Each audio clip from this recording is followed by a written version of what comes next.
Hello, I'm Steve Hermitage, and in this video we'll take a look at how you can create some really wonderful smoke images.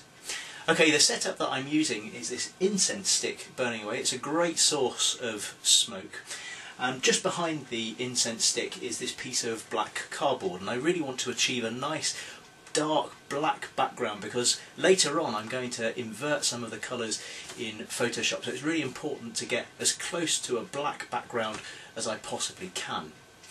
Now I'm lighting the smoke of the incense stick here using this desk lamp, and that's going to help me just focus in on the smoke as it burns. But I'm actually going to light the shot using this off-camera flash. I'm going to link the flash unit to my camera using this off-camera flash cord, and that's a really cheap and inexpensive way of achieving off-camera flash. Now, as you'll see, the speed light here is set up, but I'm using this extra piece of black cardboard just to prevent the light from the flash spilling over and lighting the black background.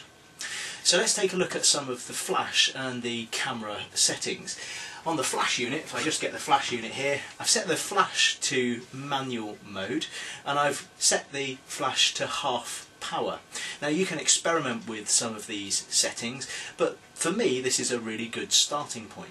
So half power on the flash in manual mode, and there's also the zoom setting to consider. Now the zoom on a flash really just if you have the zoom at 105mm, that puts a spot of light. If you have it back at somewhere at 14 or 24mm, that gives a very wide beam of light. 50mm for me, for this shot, just to begin with, is really good starting point. Okay, so there's the flash unit there. Let's just pop that back. And now let's have a look at the camera. Now the settings on the camera that I'm going to start off with, I'm going to have the camera again all on manual mode.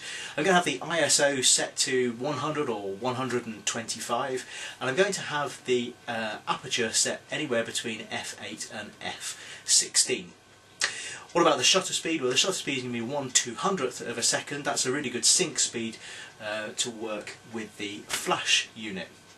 And there we go, everything on manual with some starting settings. And what I can do is tweak the power on the flash unit. I can tweak the zoom setting here to make the light either make the light spread out more or focus a beam of light on the smoke. Again, I can change the aperture on the camera, the sensitivity using the ISO. But what I've just described is a really nice starting point. Okay, I'm going to take some smoke images. I'm then going to take them into Photoshop. As I said earlier on, I'm going to invert some of those images. So where I've got this white grey smoke with a black background, if I do inversion, then I'll have a white background with black smoke. Then I can colour up that smoke using different colours in Photoshop. And you can achieve some wonderful smoke images. So good luck with yours. Here are some of mine.